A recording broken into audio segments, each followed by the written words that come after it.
Vous allez double-cliquer sur le document chapitre 1. Donc vous avez la page 2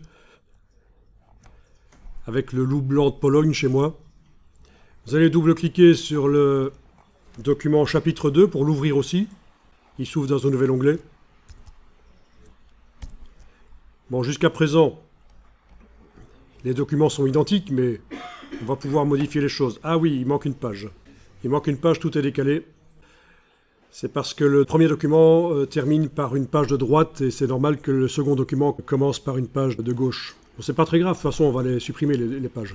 Bon, supprimer les pages dans le document chapitre 2.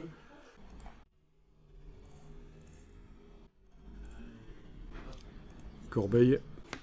Bon, il vous oblige à garder une page, peu importe, après vous insérez des pages.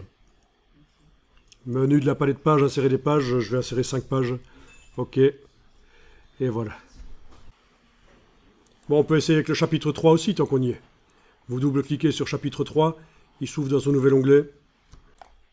Vous sélectionnez les pages. Vous les supprimez. C'est vrai que il ne veut pas les supprimer toutes, il faut en laisser une.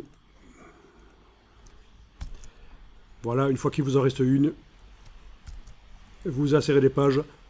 Un nombre impair, puisqu'on a déjà une page et on veut un nombre pair. Donc 5 pages par exemple, ou 7 pages, peu importe, que vous ajoutez à la première page. Voilà. Au niveau de la numérotation, c'est correct. On a le premier document qui termine en page 9. Le deuxième qui commence en page 10, qui termine en page 15. Le troisième, 16, 23. Si vous n'avez pas exactement le même nombre de pages que moi dans le document 2 et 3, c'est pas grave.